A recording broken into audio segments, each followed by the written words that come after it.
Ada 129 juta masyarakat Indonesia yang menggunakan aplikasi pinjol.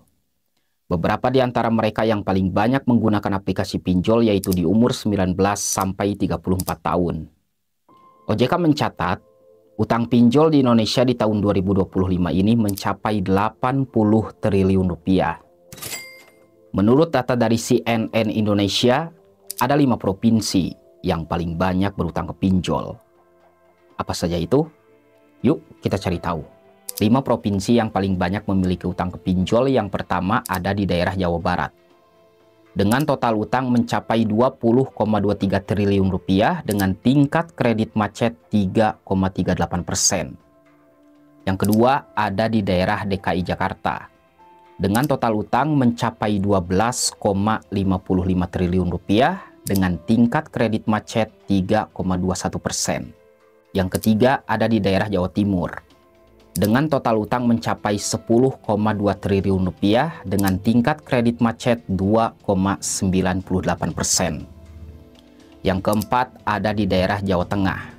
Dengan total utang mencapai 6,7 triliun dengan tingkat kredit macet 2,84%. Dan yang terakhir, yang kelima ada di daerah Banten.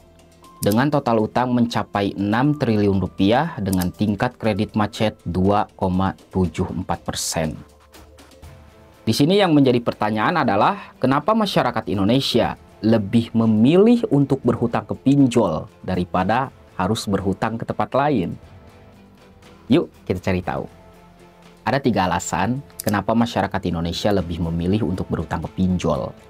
Yang pertama, karena persyaratannya mudah. Yang kedua, hanya perlu foto KTP dan muka. Dan yang ketiga, uang cepat cair.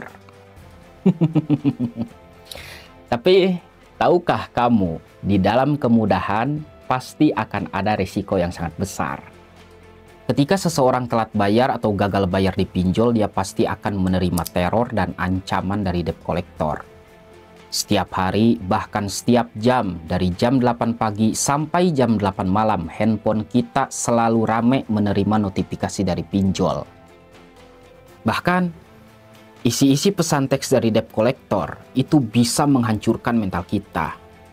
Pada saat kita membaca pesan WA dari desa pinjol, membuat otak dan pikiran kita itu pusing, stres, depresi. Pada akhirnya kita takut, gali lubang tutup lubang untuk menutupi utang yang sebelumnya. Yo, are you okay? Lanjut.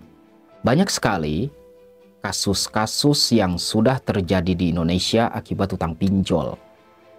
Seperti mengakhiri hidup, cerai akibat utang pinjol, rumah tangga berantakan, dan ekonomi hancur.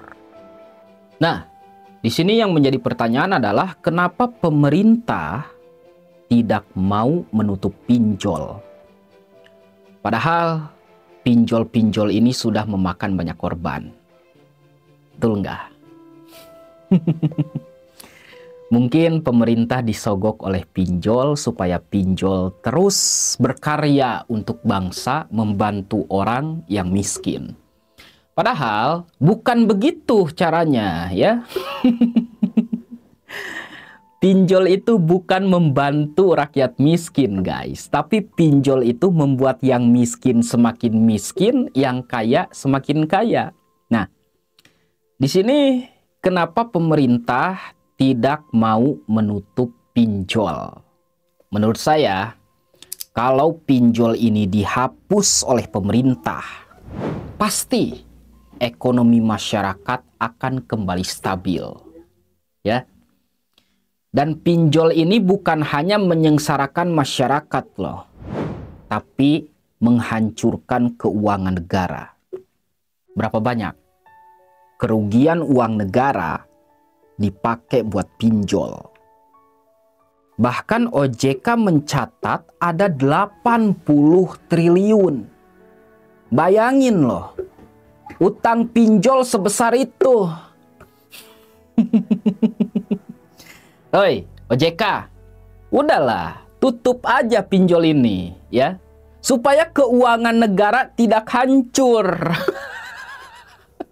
Indonesia itu udah merdeka dan sekarang dijajah oleh para pinjol. Yo. Oke, teman-teman, saya doakan semoga kalian semua panjang umur, sehat selalu, dimudahkan rezekinya, dan mudah-mudahan kita semua bisa melunasi hutang-hutang kita. Amin ya Allah ya Rabbal Alamin. Hutang tetap hutang, wajib untuk kamu bayar kalau kamu sudah mampu. Ada uang, bayar. Gak ada uang, ya udah, gak lebay. Simple bro. Sampai jumpa lagi di video selanjutnya. Assalamualaikum warahmatullahi wabarakatuh.